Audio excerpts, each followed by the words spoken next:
George Bush could mean he will win with a landslide just like Ronald Reagan, could mean he can lose the election.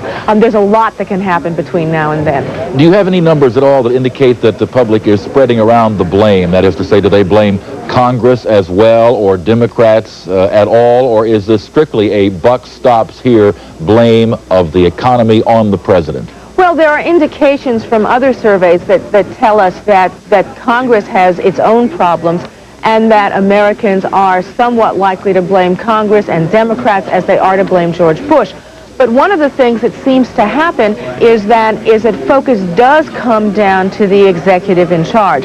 We see that happening in states. We see that happening in New Jersey, in Connecticut, in New York State, as voters in those states start to sour on their governors. That's happening nationwide as well.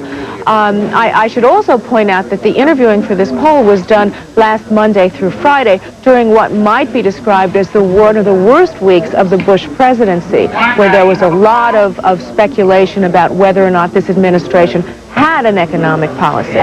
Any notable drops demographically among men, women, by sex, by age, by key electoral states? It's funny, the drop in approval comes across the board, pretty much about the same magnitude in every single demographic group, with one exception. Black Americans whom we spoke to last week, only 45% of them say they approve of the way the president is handling his job, and that's essentially the same as it was a month ago. So that while everyone else has dropped, Black Americans who had a lower level of approval generally to start off stayed at that level.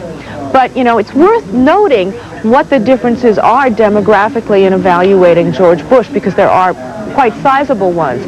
Younger Americans have a relatively high approval rating of the president still. Over 60% of them, people under 30, approve the way the president's handling his job. Older Americans, those 65 and older, are the most negative. Their approval rating for George Bush is less than 40%. So we have an age difference here that's quite dramatic, quite sizable. Men and women, men are slightly more approving than women. That's happened before. The South is the most approving region. The West and the Northeast the least. Kathy Frankovic, 9 out of 10 leading Nightwatch viewers will stay with us through these messages.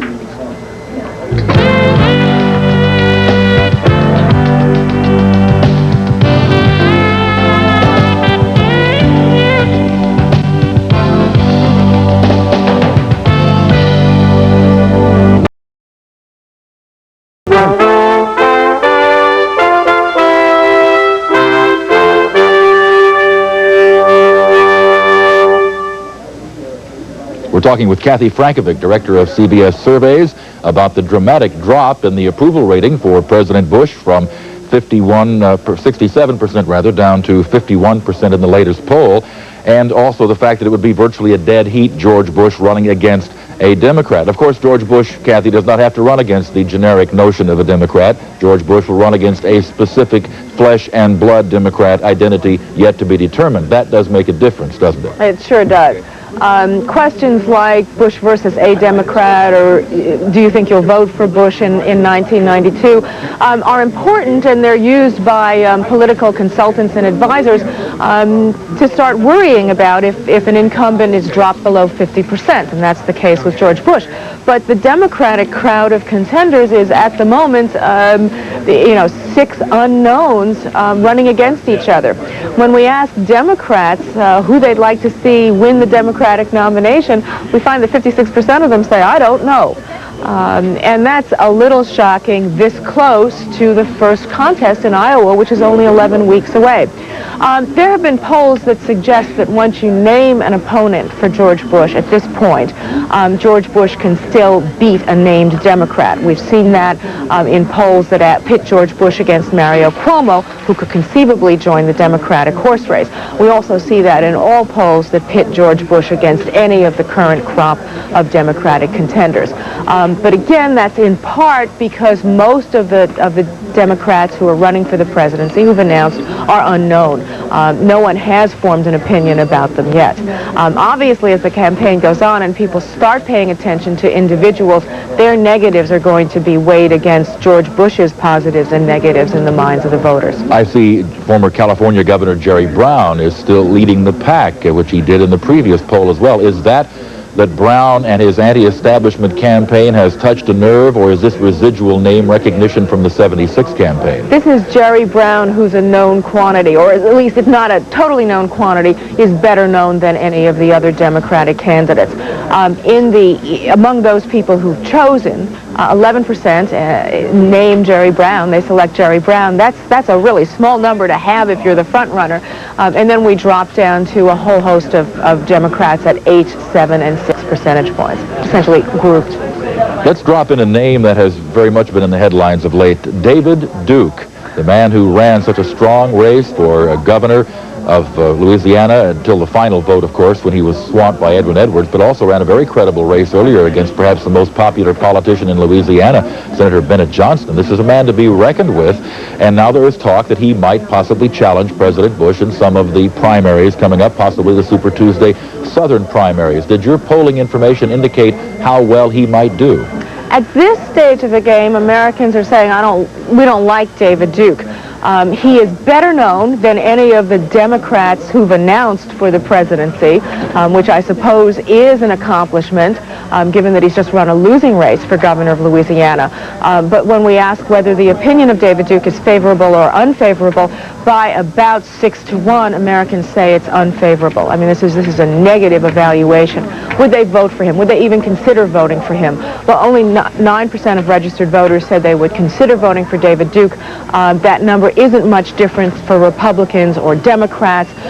It is not all that much difference in the North than it is in the South, although it's a little higher in the South. But he's not that much of a regional phenomenon. No, he's not. No, this is support for him is clearly going to be based on something else. There's one indication in the survey of what it might be based on.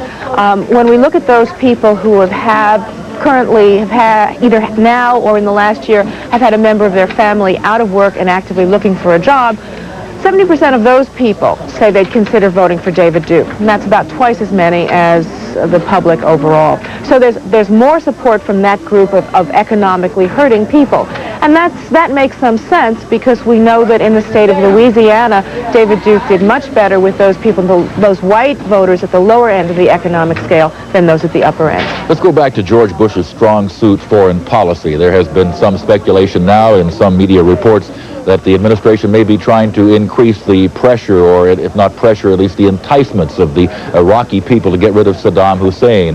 This, of course, might divert some attention away from domestic economic problems here. To what extent does the foreign policy card still present itself to President Bush as something that he could use to rescue his standing in the polls? Well, George Bush's approval rating has tracked very differently from previous presidents. Mostly it's a valuation of the economy that determines whether or not people approve or disapprove of a president. For George Bush, until this last poll, it has been foreign policy. And his approval rating has tracked almost precisely with his approval rating on handling foreign policy. This poll is starting to deviate. 51% approve of his handling overall. More than that, 57% say they approve of his handling of foreign policy.